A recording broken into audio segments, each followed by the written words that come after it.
नमस्कार। मैं Maithili Sharan Gupt, farmer DGP and president crime free Bharat mission, आज आपसे मुखातिब हूँ उन संवेदनशील मुद्दों पर चर्चा करने के लिए, संभवतः जिसके बारे में अभी तक उतने विस्तार से चर्चा नहीं हुई है। जब भी मैं लोगों से बात करता हूँ, सभी लोगों की एक ही धारणा होती है कि ये मॉडल बहुत अच्छा है, देवी शक्ति से परिपूर्ण है और केवल इसी मॉडल के तहत हम एक महापरिवर्तित भारत पैदा कर सकते हैं। लेकिन इसके साथ ही लोग बात कहते हैं कि परंतु ये बहुत कठिन है, ये बहुत मुश्किल है, इसमें समय लगेगा। मैं ये नहीं समझ पाता हूँ कि उन्हें इस मॉडल में क्या कठिन लग रहा है। क्या उन्हें कोई तकलीफ है? तो इस बात को मैं कई बार दोहराता हूँ कि ना तो आपको धरना देना है, ना जुलूस निकालना है, ना किसी का पुतला जलाना है, ना कलेक्टर, एसपी, मंत्री, मुख्यमंत्री, प्रधानमंत्री को ज्ञापन देना है, ना ही किसी कोर्ट कचहरी, हाई कोर्ट, सुप्रीम कोर्ट में कोई पिटीशन लगाना है, और ना ही जंतर मंतर पर धरना देना है। फिर सवाल उठता है कि क्या क्राइम फ्री भारत से हमारे वर्तमान जितनी भी समस्याएं हैं, क्या हमें उसका समाधान मिल रहा है? तो वर्तमान समस्याएं क्या हैं और उनका क्या समाधान हमें मिल रहा है, इन दोनों बिंदुओं पर विचार करना पड़ेगा। तो हमें इस बात पर बहुत गहराई से विचार करने की आवश्यकता है।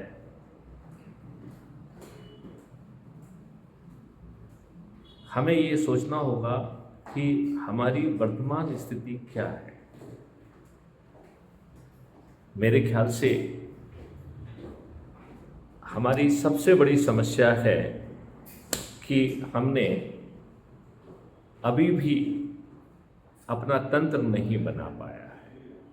हम सही मायने में स्वतंत्र नहीं हैं। तो फिर हमें क्या करना होगा? हम स्वतंत्र कैसे होंगे? और अभी जो नए 3 कानून आए हैं, क्या वो अपने कानून नहीं हैं? उन नए 3 कानून के नए 3 नाम होने के बावजूद और उन्हें 2023 में पारित होने के बाद और 2040 में 2024 में लागू होने के बाद हम उन्हें अपना तंत्र क्यों नहीं मान रहे? तो it is old wine in the new bottle. आप देखेंगे section as it is adopt किए गए हैं, इसलिए चार्ट बनाया जाता है कि साहब ये सेक्शन किसके रेफरेंस वाला सेक्शन है, मतलब इट इज हूबहू वैसे ही रिप्रोड्यूस कर दिया है। यही कारण है ये हमारा तंत्र नहीं है, ये अभी भी अंग्रेजों का, गुलामों का तंत्र है। आज भी आम आदमी को उतना ही भटकाव, उतनी ही यातना, उतनी ही प्रताड़ना झेलना पड़ रही है। वो थाने जाता है, उसकी एफआईआर दर्ज नहीं की जाती है। वहीं दूसरी ओर धन के प्रभाव में या राजनेताओं के प्रभाव में झूठी एफआईआर दर्ज कर ली जाती है। जहां एक व्यक्ति की थोड़ी बहुत गलती हो सकती है, वहां पूरे परिवार को अपराधी बना दिया जाता है। विवेचनाओं में जो साक्ष्य एकत्रित करना चाहिए वो नहीं किए जाते हैं और कई बार तो फरियादी कि कई बार प्रार्थना करने के बावजूद भी बहुत सारे साक्ष्यों को नज़रअंदाज किया जाता है। आज भी उसे वर्षों बरस कोर्ट कचहरी के चक्कर लगाना पड़ते हैं। आज भी उसे वकीलों की बड़ी बड़ी फीस देना पड़ती है। उसकी जीवन बहुत ही कठिन होता जा रहा है। राजनेता, ये दुर्भाग्य का विषय है कि उनकी सोच अच्छी नहीं है, चिंतन अच्छा नहीं है, और अब तो उनकी क्षमता भी अच्छी नहीं रह गई है, क्योंकि राजनीतिक पार्टियां उन्हें अपने लाभ के लिए अपने संकीर्ण दायरे से, संकीर्ण मापदंडों के तहत अपने कैंडिडेट को छांटती हैं, जो कि जाति के आधार पर, संप्रदाय के आधार पर, धर्म के आधार पर, संकीर्ण राजनीति के आधार पर चयन किया जाता है। और उनमें भी बाहुबली, अपराधी और धनबलियों को वरीयता दी जाती है। ये दुर्भाग्य और लज्जा का विषय है कि सभी राजनीतिक पार्टियां पैसा बांटकर, दारू बांटकर, साड़ी बांटकर, वोट को खरीद कर आज के कानून के तहत अपराध करते हुए चुनाव जीतते हैं, और जिनके वोट से चुनाव जीतते हैं उन्हें रिप्रेजेंट नहीं करते हैं।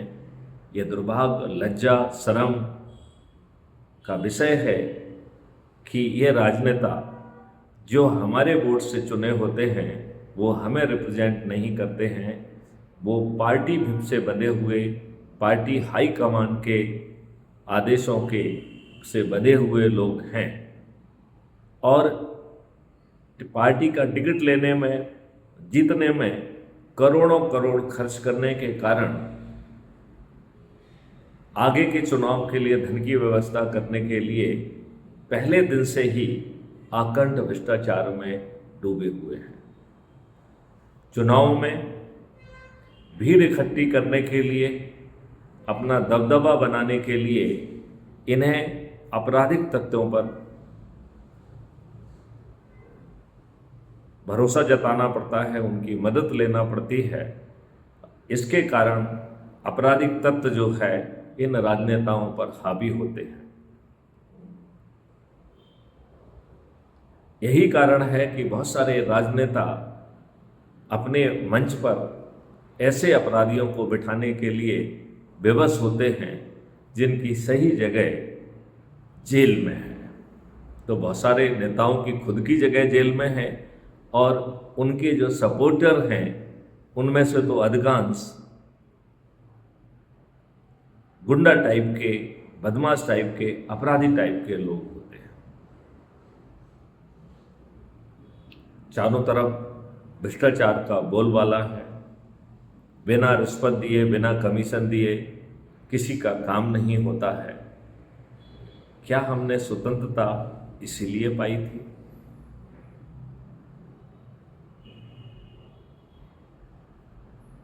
हमारी पुलिस और प्रशासनिक व्यवस्था, प्रशासनिक विभाग, उनके जो कानूनी जिम्मेवारी है उन कार्रवाइयों को भी वो नहीं कर रहे हैं। वो राजनेताओं के चरण सेवक बन गए। ऐसी स्थिति में हमारा क्या भविष्य है? हमारे पास क्या ऑप्शन है? क्या हमें ऐसे ही जीना होगा या कुछ बदलाव संभव है?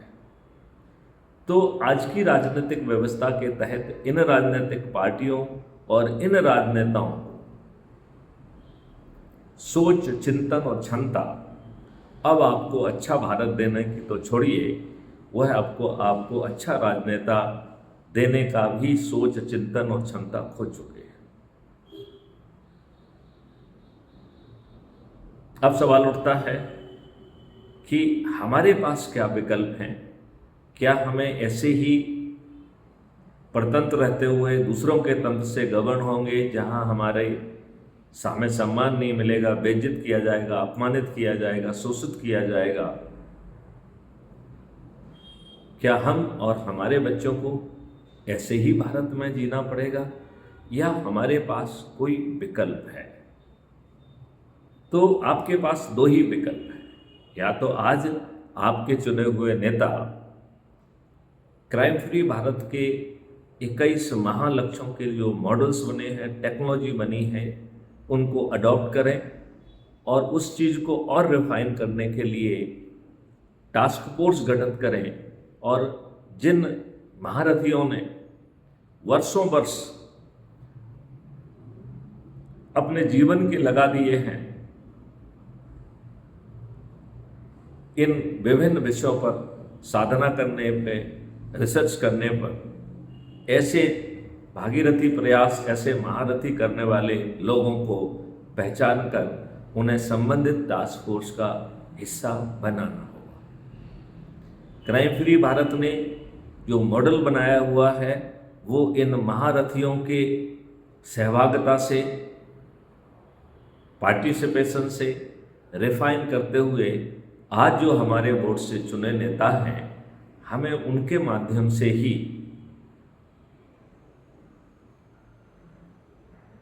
पार्लियामेंट में नियम, कानून और इकोसिस्टम बदलने की कार्रवाई करना होगी। यदि वो ऐसा करते हैं तो अपराध मुक्त भारत भी मिलेगा, भ्रष्टाचार मुक्त भारत भी मिलेगा। क्राइम फ्री भारत के 2 रेवेन्यू मॉडल से भारत सरकार के पास आज की तुलना में 20 गुना ज़्यादा पैसा आ जाएगा। तब क्राइम फ्री भारत की शर्त है कि आपको 5 वर्षों में भारतवासियों को टैक्स मुक्त भारत देना होगा। तो पहले साल सभी टैक्स की दरें 50%, दूसरे साल 25%, तीसरे साल 15%, चौथे साल 5% और 5वें साल भारत के हर नागरिक को टैक्स मुक्त भारत मिलना चाहिए। हर भारतीय के 2 अकाउंट होंगे, एक अर्निंग अकाउंट और दूसरा कॉस्ट सेटलिंग डेबिट अकाउंट। तो जब भी किसी व्यक्ति के पास पैसे नहीं हैं और उसे धन की आवश्यकता है तो ऑटो स्वैप के जरिए बिना ऋण मांगे उसे अपने ही डेबिट अकाउंट से पैसा मिल जाएगा। जब अर्निंग अकाउंट में पैसा आएगा तो अपने आप पट जाएगा। अब एक परिस्थिति ये भी सोचें कि यदि हमारे अर्निंग अकाउंट में पैसा नहीं आ रहा है तब क्या होगा। यदि हम आज की परिस्थिति में देखें तो आज जो हमारी व्यवस्था है वो आपको नोटिस जारी करेगी कि आपके डेबिट अकाउंट से इतना इतना पैसा आपने ले लिया है और आपने कोई पैसा नहीं पटाया है, लिहाजा आप इतने बज के इतने मिनट मेरे कार्यालय में उपस्थित हों और यदि आप नहीं पहुंचेंगे तो आपके खिलाफ वारंट जारी किया जाएगा। पुलिस आपको गिरफ्तार करके हमारे सामने पेश करेगी और फिर हम आपकी संपत्ति को कुर्क करेंगे। है ना यही व्यवस्था?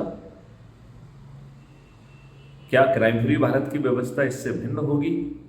जी हाँ, जी हाँ। क्राइम फ्री भारत की व्यवस्था के तहत सिस्टम में बैठे लोग आपको नोटिस न देने की बजाय आपसे फ़ोन पर निवेदन करेंगे कि सो एंड सो आपका इतना डेबिट अकाउंट से पैसा चला गया है और आपके अर्निंग अकाउंट में पैसा नहीं आ रहा है, इसका मतलब आप किसी आर्थिक तकलीफ में हैं।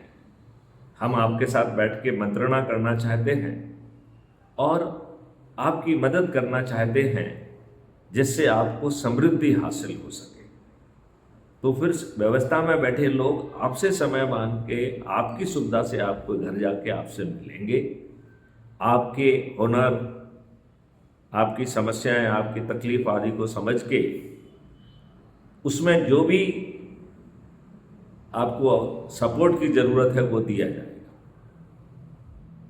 चाहे वो मानव संसाधन हो, चाहे वो आर्थिक संसाधन हो, चाहे वो टेक्नोलॉजिकल संसाधन हो, चाहे मटेरियल रिसोर्सेस हों, और वो सब चीज़ें आपको मुहैया कराकर आपको फिर से अपने पैर पे खड़ा होने दिया जाएगा। अब यदि चर्चा में ये निकल के आता है कि किसी कारणों से टेक्नोलॉजी बदल गई, ऑब्सलीट हो गई, या जो भी कारण है, प्रेजेंट यदि व्यवसाय, प्रेजेंट इंडस्ट्री यदि अब सरवाइव करने की स्थिति में नहीं है, वैसी स्थिति में आपका हुनर, आपका पुराना एक्सपीरियंस और आपकी इच्छा को देखते हुए आपको आगे कहाँ बढ़ाया जा सकता है, उन फील्ड्स को आइडेंटिफाई किया जाएगा, उसमें आपको ट्रेनिंग दी जाएगी, उसमें आपको टूल्स दिए जाएंगे, टूल्स पर अभ्यास कराया जाएगा और फिर उसे टीम में गठित करके राष्ट्रीय संपदा के निर्माण में आपको भेज दिया जाएगा। इस प्रकार आपको किसी के सामने एम्प्लॉयमेंट के लिए हाथ नहीं फैलाना होगा। और राष्ट्रीय संपदा किसे कह रहे हैं? ऐसी संपदा जो अपने बिजनेस एज यूजुअल के तहत धन पैदा करती हैं, ऐसी सभी जो है संपदाओं को राष्ट्रीय संपदा कहेंगे। तो ये जो टीम है, ट्रेंड टीम, जो कि ट्रेंड प्रोफेशनल्स होंगे, ये टीम में गठित किए जाकर राष्ट्रीय संपदा के निर्माण में भेजे जाएंगे और जो राष्ट्रीय संपदा है जितनी निर्मित होगी उतना ही भारत विकास निधि, जो कि एक डिजिटल करेंसी है, वो ऑटो जनरेट होगी। इस प्रकार भारत विकास निधि अबंडेंस में हो जाएगी। हम इसका उपयोग करते हुए आपको रोजगार का मौलिक अधिकार, आपको स्वास्थ्य का मौलिक अधिकार, आपको भोजन का मौलिक अधिकार, आपको शिक्षा का मौलिक अधिकार और आपको समृद्धि का मौलिक अधिकार, जिसमें केवल रोटी कपड़ा मकान नहीं बल्कि लिविंग स्टैंडर्ड के साथ साथ आपको खुशहाली भी मिलेगी। इस पूरी चीज़ को जमीन पे उतारने के लिए भारत सरकार का एक पैसा नहीं लगेगा, उल्टा धन का निर्माण होगा।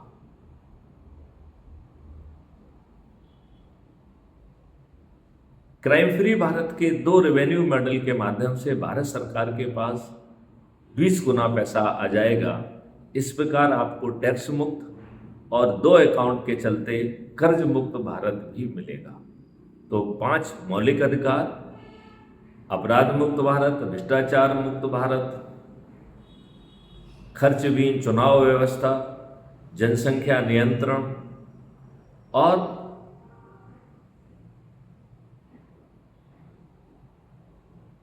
आप जो है पेड़ों की संख्या 3 गुना करते हुए, गायों की संख्या 10 गुना करते हुए एक डेडिकेटेड कॉरिडोर और गौशालाओं का एक बहुत ही जीवंत नेटवर्क के माध्यम से आप न केवल दूध, दही, घी बल्कि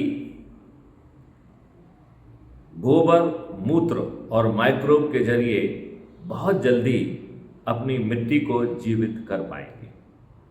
इस जीवित मिट्टी से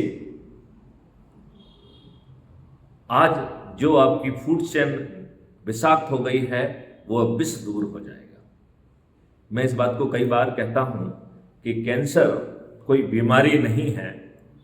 कैंसर हमारा एक सेल जिसकी इतनी ताकत है कि वर्षों वर्ष की, जिसमें आपकी पीढ़ियों की इंफॉर्मेशन इंटैक्ट रहती थी, वो सेल केमिकल विषाक्त के कारण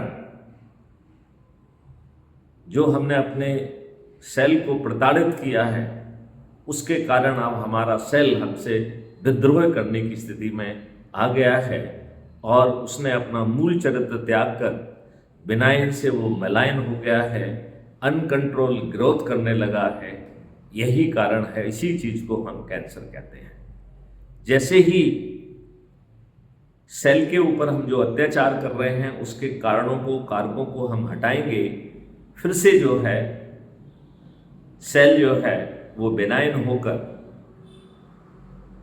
कैंसर विलुप्त हो जाएगा। तो हमें इस मॉडल के तहत रासायनिक विष से मुक्ति मिलेगी, हमारा पानी फिर से जो है स्वच्छ हो जाएगा, हमारी जलवायु स्वच्छ हो जाएगी, पानी का स्तर 9 फीट पर आ जाएगा। स्टॉप डाउन और नहरों के नेटवर्क के माध्यम से पानी अंदर ले जाकर हम सूखा और बाढ़ से भी मुक्ति पा पाएंगे। हमें रिपोर्ट करने के लिए थाना नहीं जाना पड़ेगा। झूठी रिपोर्ट और झूठी गवाही देने वाला परजरी का बहुत गंभीर अपराध होगा। झूठी एफआईआर करने वाला, झूठी गवाही देने वाला जेल में सड़ेगा। और 15 दिन में ऐसे अकाट साक्ष्य जो आज की पुलिस सोचने की भी हिम्मत नहीं रखती है, ऐसे साक्ष्य न केवल संग्रहित हो सकेंगे, वो हैश वैल्यू से लॉक हो जाएंगे और उन्हें उसी समय जो है पुलिस को भी और कोर्ट को भेज दिया जाएगा। किसी तरीके का कोई मैनिपुलेशन संभव नहीं होगा। डीप फेक जैसी खतरनाक टेक्नोलॉजी भी हमारे साक्ष्यों को विपरीत ढंग से प्रभावित नहीं कर पाएगी।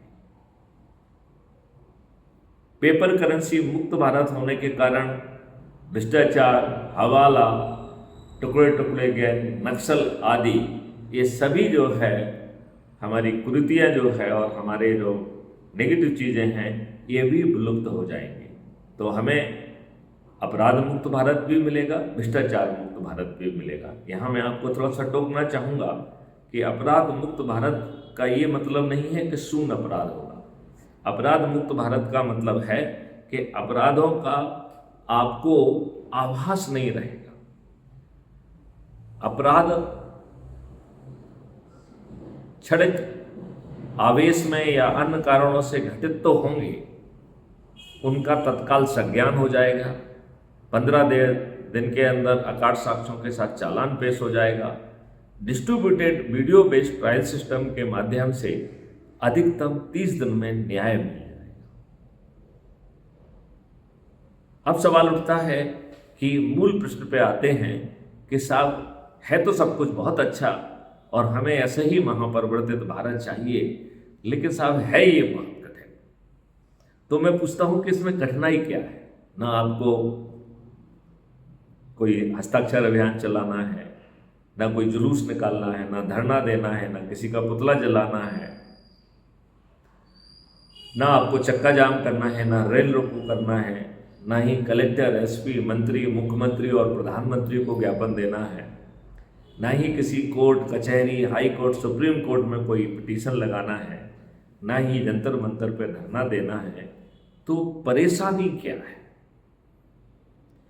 बोले साहब जिनसे भी बात करते हैं सब लोग कहते हैं बहुत अच्छा है, लेकिन इसे आगे नहीं बढ़ाते हैं। अब यदि वो आगे नहीं बढ़ा रहे हैं तो हमारे पास आगे क्या विकल्प है?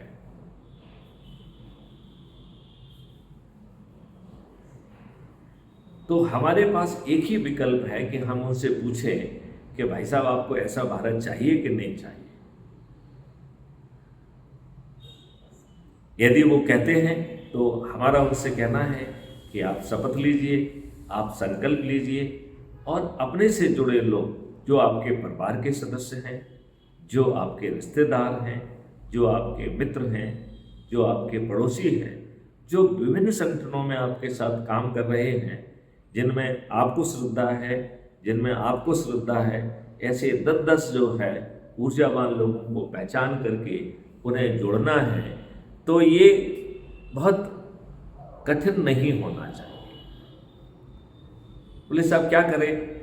लोग बाग राजनीतिक संकीर्णता में, जातीय संकीर्णता में, धार्मिक संकीर्णता के बीच में जी रहे हैं और वो अंधभक्त हैं, वो ना कुछ सुनना चाहते हैं, ना कुछ जानना चाहते हैं। तब कैसे काम? तो फिर से स्क्वायर वन पे हम पहुंच गए। हमें फिर से मूल मंत्र वही पूछना है कि महापरिवर्तित भारत 21 लक्ष्य और 5 मौलिक अधिकार के साथ चाहिए तो वो बताइए, और यदि आपको नहीं चाहिए तो वर्तमान हालातों में जिसमें आपको रोज प्रताड़ना सहना पड़ रही है, यदि आप उससे खुश हैं तो खुश रहिए, फिर क्या प्रॉब्लम है। अब यदि आप खुश नहीं हैं, आप महापरिवर्तित भारत चाहते हैं और साथ ही आपको ये भी लगता है कि हम किसी को जोड़ते हैं तो वो बात सुनने के बाद भी जुड़ता नहीं है, तो इसके लिए हमें उनसे संपर्क करना है। हमें साथ में आने का बहाना देना है, क्योंकि आज की व्यस्तता में लोग एक जगह पे इकट्ठे नहीं हो पाते हैं, एक दूसरे की बात नहीं सुन पाते हैं।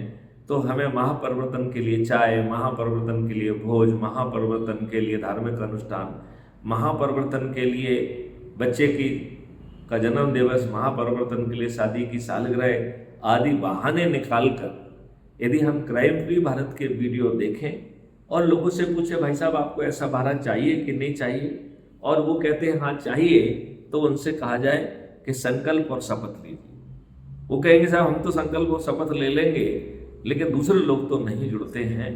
तो इसमें कोई चिंता नहीं पालना है, क्योंकि आपको संकल्प लेना है, आपको शपथ लेना है, अपने से जुड़े लोगों तक पहुंचना है और उन्हें संकल्प और शपथ दिलाना है। इन तमाम प्रयासों के बावजूद भी यदि कोई नहीं जुड़ता है तो बिल्कुल चिंता करने की जरूरत नहीं है, क्योंकि उसे बहुत सारे लोग अलग अलग लोग उससे तक पहुंच रहे होंगे। लिहाजा वो यदि पहली बार में नहीं तो 10वीं बार में, 21वीं बार में, 51 बार में कहीं ना कहीं उसको ये महसूस होगा कि ये उसके लाभ का सौदा है, और फिर वो सही मन से जुड़ जाएगा। अब आप कहेंगे कि साहब उसके सही मन का इंतजार करेंगे तो जो आपने हमको लक्ष्य दिया है उसकी पूर्ति कैसे होगी? तो उसके बारे में मैं आपको बताना चाहता हूं, ये बेहद ही आसान है। इसमें 100 करोड़ में से 90 करोड़ लोगों को संकल्प लेना है, शपथ लेना है, प्रयास करना है, लेकिन यदि एक भी व्यक्ति नहीं जुड़ता है तो उसे मायूस बिल्कुल नहीं होना है, क्योंकि मॉडल का ये मानना है कि 100 करोड़ में से 90 करोड़ यदि किसी को नहीं जोड़ पाते हैं तो भी कोई संकट नहीं है, मॉडल फिर भी काम करेगा। केवल 9 करोड़ लोगों को ही 10 लोगों को जोड़ना है, केवल 90 लाख लोगों को 20 को जोड़ना है, केवल 9 लाख लोगों को 30 को जोड़ना है, केवल 90,000 लोगों को 40 को जोड़ना है, केवल 9,000 लोगों को 50 को जोड़ना है, केवल 900 लोगों को 60 को जोड़ना है, केवल 90 लोगों को 70 को जोड़ना है, और केवल 9 लोगों को 80 को जोड़ना है, और केवल एक व्यक्ति मैथिली शरण गुप्त को 90 लोगों को जोड़ना है, जिन्होंने 1700 से भी अधिक लोगों को जोड़ दिया है। लिहाजा चिंता मत करिए, सब लोगों को जो है ना रीच आउट करिए और शिद्दत से, सही भावना से आप प्रयास करते रहिए, बाकी हर इच्छा पर छोड़ दीजिए। आप मात्र 9 दिन में 100 करोड़ हो जाएंगे। यदि हम मान लेते हैं कि कुछ देर भी होती है तो 9 की जगह 90 दिन में हो जाएगा, 90 की जगह 180 दिन में हो जाएगा, 180 की जगह 360 दिन में हो जाएगा। लेकिन यदि हम सब लोग शपथ, संकल्प और प्रयास जारी रखेंगे तो ये पूरी तरह से संभव है कि हम 100 करोड़ के फिगर पर पहुंच जाएंगे। बहुत सारे लोग पूछते हैं कि साहब जोड़ लेंगे 100 करोड़ हो जाएंगे, उससे क्या फायदा होने वाला है? तो बेसिकली इस मॉडल के 2 हिस्से हैं। पहला हिस्सा है कि हमें आज हमारे बोर्ड से जो लोग चयनित हुए हैं, क्या हम उनको मजबूर करके 21 महालक्ष्य और 5 मौलिक अधिकारों के लिए क्या 21-5 26 टास्क फोर्स गठित करने के लिए मजबूर कर सकते हैं? यदि वो ऐसा करते हैं तो ना तो हम राजनेताओं को और ना ही उनके ब्यूरोक्रेट को कोई तकलीफ दे रहे हैं। ऐसे मेधावी लोग, ऐसे भागीरथी प्रयास करने वाले लोग, जिन्होंने हर विधा के पर, हर महालक्ष्य में वर्षों से अपना जीवन लगा दिया है, ऐसे भागीरथी प्रयास करने वाले लोगों को पहचानना है और उन्हें संबंधित महालक्ष्य, संबंधित मौलिक अधिकार की टास्क फोर्स का हिस्सा बनाना है। चूंकि इसका मॉडल और टेक्नोलॉजी पहले से बनी हुई है, तो इन भागीरथी प्रयास करने वाले अनुभवी लोगों के अनुभव का फायदा उठाते हुए उसे रिफाइन करते हुए आज हमारे बोर्ड से जो नेता चुना हुआ है उसी से अनुमोदित कराकर हम जो है वर्ष 2024 से ही महाबदलाव, महापरिवर्तन और समृद्ध भारत की नींव रख पाएंगे। कुछ लोगों का कहना है साहब हमारे राजनेता तो मानने वाले नहीं हैं और उन्हें हमें अच्छा भारत देना नहीं है, तो आप इन राजनेताओं के क्यों पीछे पड़े हुए हैं? तो मेरा कहना है कि हमारे पास 2029 के पहले कोई विकल्प नहीं है, लिहाजा जो हमारे बोर्ड से चुने हुए राजनेता हैं उनका ये पदी कर्तव्य है कि यदि जनमानस चाह रहा है कि 21 महालक्ष्यों और 5 मौलिक अधिकार के तहत उन्हें महापरिवर्तित और समृद्ध भारत मिले, तो इन राजनेताओं का यह पदी कर्तव्य है। अब एक मिनट के लिए मान लेते हैं कि हमारे राजनेता हमारी बात सुनने के लिए तैयार नहीं है और वो 26 क्या वो एक भी टास्क फोर्स गठित करने के लिए तैयार नहीं है, वो आपको टाइम देने के लिए भी तैयार नहीं है, आपको सुनने के लिए भी तैयार नहीं है, तब आपके पास क्या विकल्प है? इस बात पे हमें समझना होगा, इस पर हमें आगे बढ़ना होगा। तो मैं आपको बताना चाहता हूँ इस मॉडल में वो क्षमता विद्यमान है कि यदि हमारे राजनेता नहीं भी हमारी बात मानते हैं तो भागीरथी प्रयास करके लोगों के विद्यालयों में जाकर, यूनिवर्सिटीज में जाकर लोगों में वहाँ पर जो है बच्चों को मोटिवेट करने के लिए वहाँ पर मैथिली शरण गुप्त का सेशन आयोजित कराकर कथावाचकों और मोटिवेटर्स के पास जाकर उनके जो अनुयायी हैं, उनके पीछे जो लोग खड़े हुए हैं, उनको जोड़कर बहुत सारे धार्मिक अनुष्ठान जैसे गायत्री परिवार आदि जो शुरू से युग परिवर्तन की बात कर रहे हैं, हम बदलेंगे जग बदले की बात कर रहे हैं, जहां अखंड ज्योति अब 100वें वर्ष में प्रवेश करने वाली है और उस ज्योति को लेके वो घर घर जा रहे हैं। हम ऐसी सभी धार्मिक संगठनों से जुड़कर ये बात जन जन तक पहुंचाने की कोशिश करने वाले या जातिगत जो समूह बने हैं उन तक पहुंचकर उन्हें जोड़कर, या विभिन्न जो व्यावसायिक समूह बने हैं उन तक पहुंचकर उन्हें जोड़कर हमें यह लक्ष्य हासिल करने वाले, भागीरथी प्रयास करने वाले और ये जोड़ने का फिगर 100 करोड़ तक पहुंचाने वाले, इनमें ऐसे 543 महारथी भागीरथी लोग जिन्होंने सबसे अधिक लोगों को जोड़ा होगा, उन्हें हम चंद्रगुप्त कहेंगे और उनके पास उनके घर जाकर उन्हें मेंबर ऑफ पार्लियामेंट का टिकट दे देंगे। फिर ये 100 करोड़ लोग जो कि एक छत के नीचे एक संगठन और मिशन में आए हैं, जो अपने बच्चों को 21 महालक्ष्य और 5 मौलिक अधिकार के साथ महापरिवर्तित भारत देना चाहते हैं, ये लोग छत पर चढ़कर थाली बजाकर दीपक जलाकर चंद्रगुप्त के लिए नहीं, अपने 21 महालक्ष्य और 5 मौलिक अधिकारों के लिए चंद्रगुप्त को निमित्त मानते हुए प्रतिदिन संकल्प लेंगे और जिस दिन वोटिंग होगी ईवीएम मशीन पर जाकर अपने चंद्रगुप्त के नाम से बटन दबाएंगे तो सभी 543 चंद्रगुप्त जीत जाएंगे। फिर ये चंद्रगुप्त पार्लियामेंट में बैठकर हम जो राजनेताओं से अपेक्षा कर रहे हैं वह हम स्वयं बदलाव जमीन पर उतार देंगे, क्योंकि उस बदलाव की शक्ति तब हम में निहित होगी। फिर एक एक्स प्रश्न उठता है, कुछ लोगों का कहना है कि साहब ये जो इस बात की क्या गारंटी है कि जो भागीरथी प्रयास करके इनको मेंबर ऑफ पार्लियामेंट का टिकट मिल गया और ये हमारे बोर्ड से एमपी भी बन गए, जो अधिक से अधिक लोगों को जोड़ने वाले ऊपर के लोग मंत्री भी बन गए, लेकिन वो आज के नेताओं से भिन्न होंगे इस बात की क्या गारंटी है? तो मैं यहाँ बताना चाहता हूँ कि ये मॉडल इतना पावरफुल है कि ये उस गारंटी पर भी विचार कर रहा है।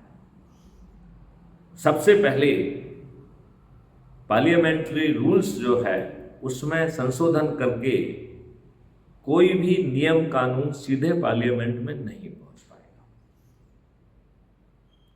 उसे एक प्रक्रिया से, 3 फेज की प्रक्रिया से होकर गुजरना होगा। तो पहला फेज उसका है कि जो उस सब्जेक्ट के एक्सपर्ट हैं वो 15 दिन तक लाइव डिस्कोर्स करेंगे, पब्लिक प्रेस उनके प्रश्नों का भी जवाब देंगे और इन सब से जो प्रेसिपिटेट होकर जो सुझाव निकल के आएंगे उससे पहली डिग्री का रिफाइनमेंट किया जाएगा। फिर 45 दिन तक, चूंकि पहले सब्जेक्ट लाइव डिबेट हुआ है तो पब्लिक को काफ़ी कुछ जानकारी मिल जाएगी।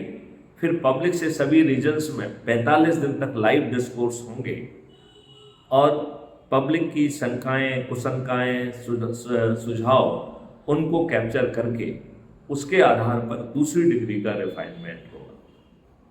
फिर हमारे चंद्रगुप्त सही मायने में वो जनप्रतिनिधि नहीं है, क्योंकि जनता की प्रतिनिधि तो 21 महालक्ष्य और 5 मौलिक अधिकार हैं। जो चंद्रगुप्त हैं वो मात्र निमित्त हैं। लेकिन हमने पब्लिक से पहले ही पूछताछ कर ली है, पब्लिक के शंकाएं, कुशंकाएं, सुझावों को कैप्चर कर लिया है, आत्मसात कर लिया है। लिहाजा चंद्रगुप्त अपनी व्यक्तिगत कैपेसिटी में 15 दिन तक जो है ना लाइव डिस्कोर्स के तहत अपनी बात रखेंगे और तीसरी डिग्री का रिफाइनमेंट वो भी पार्लियामेंट के बाहर चंद्रगुप्तों की जो राय होगी उसके आधार पर करके तब ही कोई चीज़ जो है वो पार्लियामेंट में भेजी जा सकती है। अब मैं आपसे पूछना चाहता हूँ कि क्या आपके चंद्रगुप्त आज के राजनेताओं जैसे पेश आ सकेंगे? संभवतः नहीं। तो ये बहुत ही फूल प्रूफ मॉडल है जो आपको महापरिवर्तित भारत देने की क्षमता रखता है। इसमें सबसे अच्छी बात है कि आपको कुछ करना नहीं है, ना पैसे खर्च करना है, ना जुलूस निकालना है, ना धरना देना है, ना किसी का पुतला जलाना है, ना जो है कलेक्टर, एसपी, मंत्री, मुख्यमंत्री, प्रधानमंत्री को ज्ञापन देना है, ना ही कोर्ट कचहरी में पिटीशन लगाना है और ना ही जंतर मंतर पर धरना देना है। लिहाजा अपने बच्चों को अच्छा भारत देने के लिए निश्चित तौर पर हम संकल्प भी ले सकते हैं, शपथ भी ले सकते हैं, प्रयास कर सकते हैं और यदि हमारे प्रयासों के बावजूद भी लोगों में जड़ता है तो वो फिर भी जो है धीरे धीरे वो जड़ता खत्म होगी। कोई लोग एक व्यक्ति के प्रयास करने पर जुड़ जाएंगे, कुछ लोग 101वें व्यक्ति के प्रयास पर जुड़ेंगे, लेकिन आने वाले समय में जुड़ना हर किसी का सुनिश्चित है। एक बार मैं फिर से दोहराना चाहूँगा कि यदि आपके संकल्प लेने के बाद, शपथ लेने के बाद, प्रयास करने के बाद भी यदि लोग बाग नहीं जुड़ते हैं तो इसमें बिल्कुल भी आपको बुरा नहीं मानना है। क्योंकि मॉडल में 90 करोड़ लोगों को संकल्प, शपथ और प्रयास तो करना है, लेकिन यदि वो एक भी व्यक्ति को नहीं जोड़ पाते हैं तब भी मॉडल प्रभावी होगा। फिर दोहराना चाहूँगा कि केवल 9 करोड़ लोगों को ही 10 लोगों को जोड़ना है, केवल 90 लाख लोगों को ही 20 को जोड़ना है, केवल 9 लाख लोगों को ही 30 को जोड़ना है, केवल 90,000 लोगों को ही 40 को जोड़ना है, केवल 9,000 को ही 50 को जोड़ना है, केवल 900 लोगों को ही 60 को जोड़ना है, केवल 90 लोगों को ही 70 को जोड़ना है, केवल 9 व्यक्तियों को 80 व्यक्तियों को जोड़ना है और केवल एक व्यक्ति को 90 लोगों को जोड़ना है जिसने 1700 से भी अधिक लोगों को जोड़ दिया। अब मैं आपसे जानना चाहता हूं इसमें क्या कोई कठिनाई है? एक कल सवाल आया कि साहब हम जब लोगों को अप्रोच करेंगे और लोगों को इकट्ठा करेंगे तो उसमें जो धन लगेगा उसके लिए कहाँ से पैसे आएंगे? बहुत अच्छा सवाल है। तो मेरा ये कहना है कि आप आयोजन मत करिए, क्राइम फ्री भारत मिशन कोई आयोजन नहीं करे, वो उन संस्थाओं तक पहुंचे जो नॉर्मल कोर्स में वहाँ पर हैं, वो छात्रों को पास पहुँचे, वो प्रोफेशनल कॉलेज में पहुँचे, विश्वविद्यालयों में पहुँचे, वो जो है कथावाचकों और मोटिवेटर्स के पास पहुँचे, धार्मिक संस्थानों के पास पहुँचे, जातिगत वाली संस्थाओं पर भी पहुँचे और प्रोफेशनल संस्थाओं को पहुँचे, और उनके जो साथी हैं, उनके जो अनुयायी हैं, वो उन्हें आमंत्रित करें और मैथिली शरण गुप्त को भी आमंत्रित करें। लिहाजा मैथिली शरण गुप्त जो है उनकी सभी शंकाएं कुशंकाओं को दूर करते हुए उन्हें एक नया भारत का दिव्य स्वप्न, दिव्य स्वरूप दिखा पाएंगे तब, और उनकी शंकाएं कुशंकाओं का निवारण करते हुए, उनकी सलाह को आत्मसात करते हुए हम एक नए भारत को जमीन पर उतार पाएंगे। और चूंकि हम उनके पास जा रहे हैं, वो आयोजन कर रहे हैं, उसमें क्राइम फ्री भारत के सदस्यों, क्राइम फ्री भारत के प्रेसिडेंट मैथिली शरण को इनवाइट कर रहे हैं। लिहाजा क्राइम फ्री भारत को, क्राइम फ्री भारत मिशन को अपनी तरफ से कोई धन व्यय करने की जरूरत नहीं होगी, बल्कि संबंधित संस्था हो सकता है आपके सम्मान में आपको एक मेमेंटो ये दे। लिहाजा शून्य खर्च, नगण्य खर्च या बहुत ही कम खर्च में हम बड़ी आसानी में ये उपाय 9 दिन में पूरा कर पाएंगे। और यदि 9 दिन की बजाय 90 दिन भी लग जाते हैं, 180 दिन भी लग जाते हैं या 360 दिन भी लग जाते हैं, तो कोई पहाड़ नहीं गिर रहा है। यदि हमारे नेता इसे अंगीकार कर लेते हैं तो इसका शुरुआत 2024 से हो जाती है, और यदि वो अंगीकार नहीं कर पाते हैं तब हमारे भागीरथी प्रयास करने वाले चंद्रगुप्त, उन्हें हम विजयी बनाकर बिना टिकट के लिए, भागदौड़ के लिए, बिना किसी के दरवाजे पर वोट मांगने जाए हुए, हम उन्हें संकल्प के साथ विजयी बना सकेंगे। अब एक 5वां प्रश्न उठता है कि ये राजनेता क्या करेंगे, क्योंकि सभी राजनेता खराब नहीं हैं। कुछ राजनेताओं ने अपने लाभ के लिए चीजों को खराब कर दिया है, तो क्या हम सभी राजनेताओं को छोड़ देंगे? तो यहां मैं आपको बताना चाहता हूं कि ऐसा करने की बिल्कुल जरूरत नहीं है। राजनेता बहुत समझदार और होशियार व्यक्ति होते हैं। जब वो ये बात महसूस करेंगे कि आम जनता का झुकाव जो है क्राइम फ्री भारत की तरफ जुड़ गया है, तो वो लोग भी क्राइम फ्री भारत मिशन से जुड़ जाएंगे। क्राइम फ्री भारत मिशन ना तो आपकी जाति देख रहा है, ना आपकी संप्रदाय को देख रहा है, ना आपकी धर्मांधता देख रहा है, ना आपकी राजनीतिक अंधभक्ति देख रहा है, और ना ही वो आपका सोच बदल रहा है, ना आपके चिंतन बदल रहा है, ना आपका क्रियाकलाप बदल रहा है।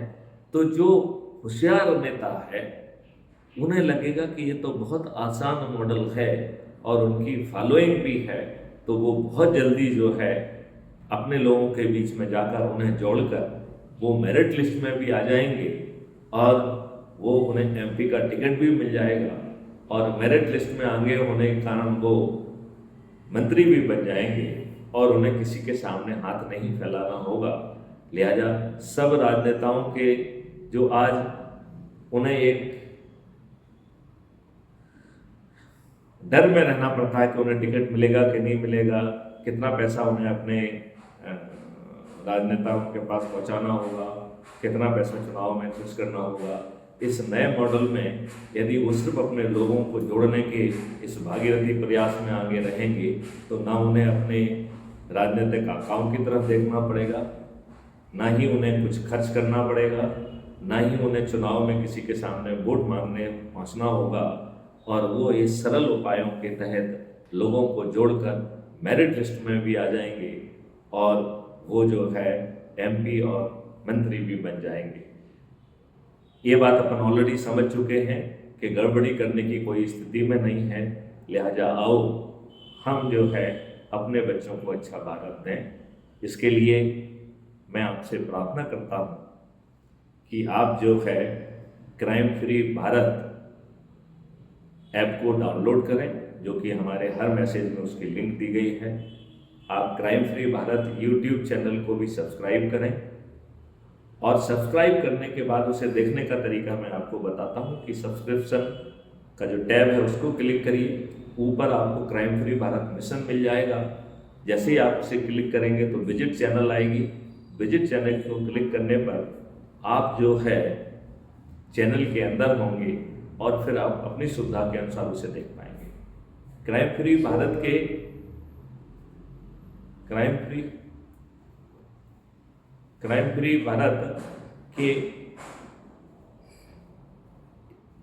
प्रत्येक वीडियो के डिस्क्रिप्शन बॉक्स में crime free Bharat mission app को डाउनलोड करने की लिंक है, लिहाजा आप ऐप को डाउनलोड कर लें। Crime free Bharat YouTube channel को सब्सक्राइब कर लें।